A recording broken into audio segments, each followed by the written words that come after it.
Arches National Park might be home to over 2,000 sandstone arches, but arches aren't the only thing this park has to offer.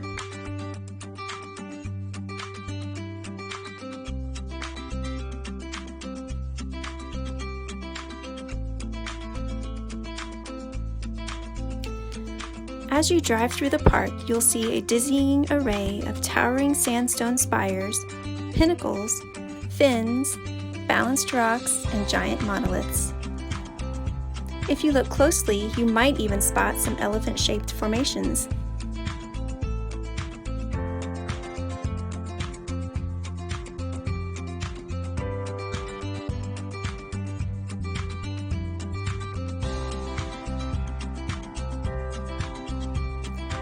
You can see quite a few arches right from your car as you explore the scenic drive. But if you want to really experience an arch up close, you're going to have to do a little hiking on one of the many trails offered in the Arches National Park. If you're not a hiker, don't worry. Some trails are less than half a mile and more like, well, a walk in the park.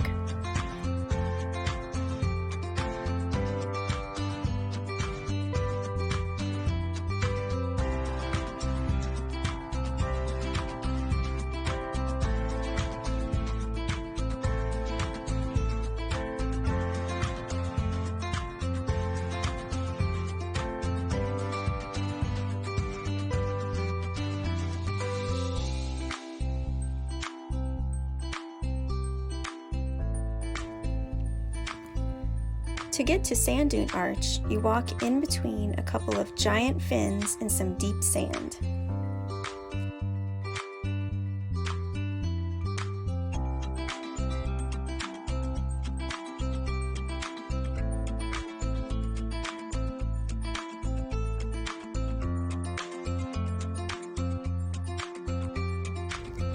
We were surprised to find ourselves in a big open space in the middle of a section of the fins.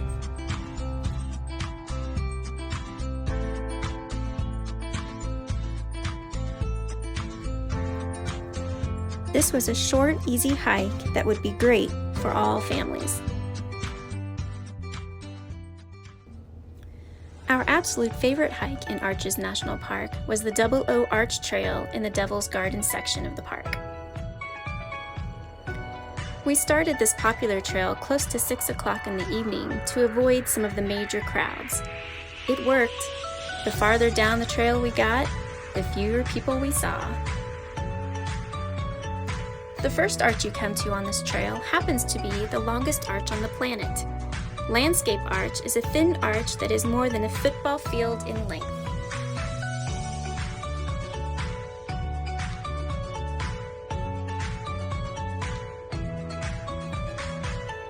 Once you get past Landscape Arch, the trail gets a little harder as you have to scramble up the spine of a fin.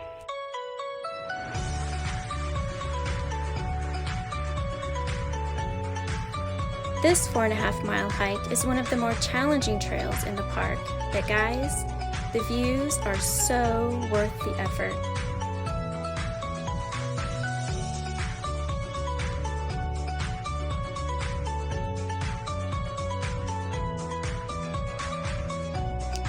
If heights aren't your thing, you might want to skip this trail. Getting to Double O Arch requires some rock scrambling and walking on narrow ledges with drop-offs on both sides.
We ogled the views, then shimmied back down the fin as Mother Nature started the evening show.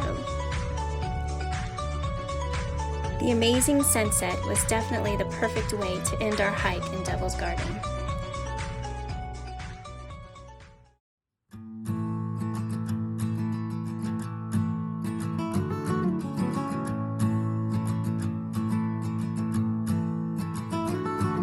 Our biggest tip for visiting Arches National Park is to go during a shoulder season and head into the park during off times to avoid the biggest crowds.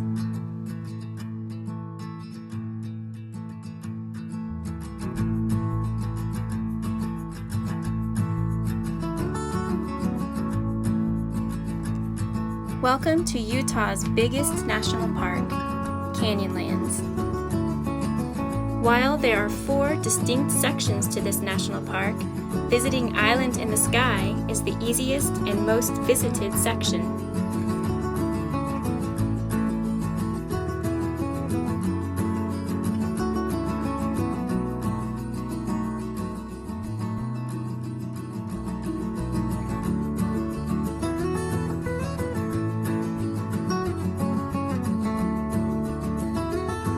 We only had one day to visit the huge flat-top mesa known as Island in the Sky. This section of Canyonlands National Park preserves numerous mesas, canyons, and buttes, all carved out of the rock by the Colorado River.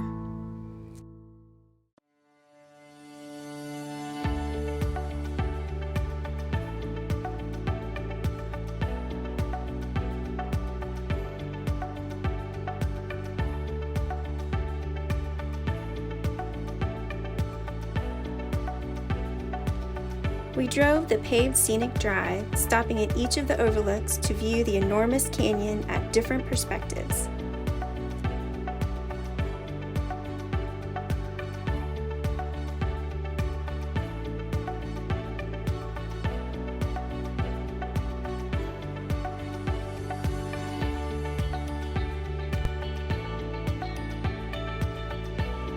Our favorite thing was when we drove Schaefer Trail down into the canyon to explore a small portion of the 100-mile White Rim Road that loops around in the canyon below Island in the Sky Mesa Top.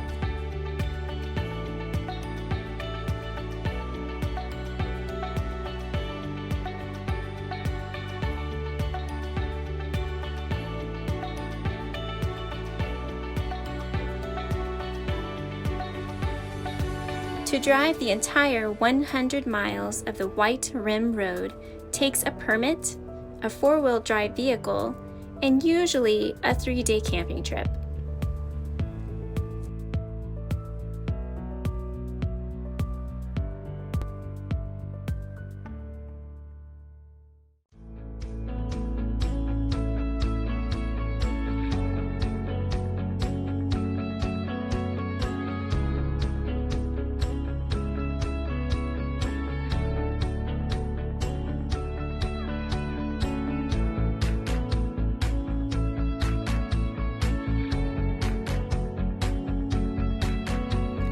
There were 2 stops we wanted to make on the White Rim Road this time.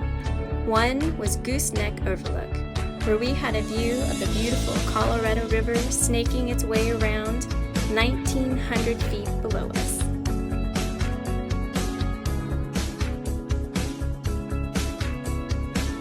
The other stop was Musselman Arch. Technically, this arch is actually a bridge, but at a whopping 187 feet long and 6 feet wide, it's pretty impressive.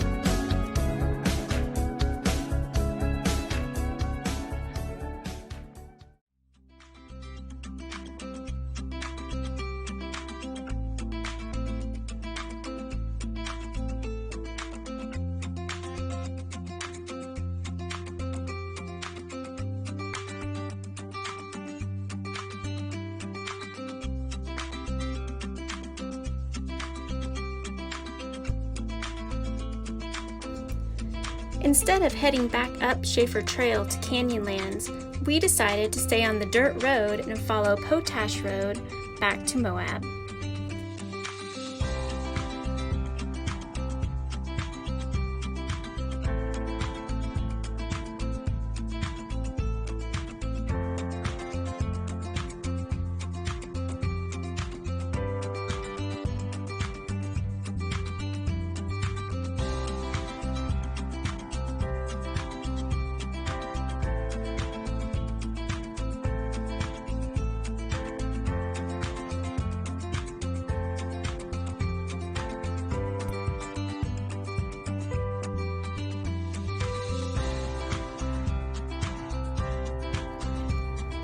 Potash Road meanders its way along next to the Colorado River for quite a few miles, offering several pull-offs to take in the beauty and soak up the quiet solitude.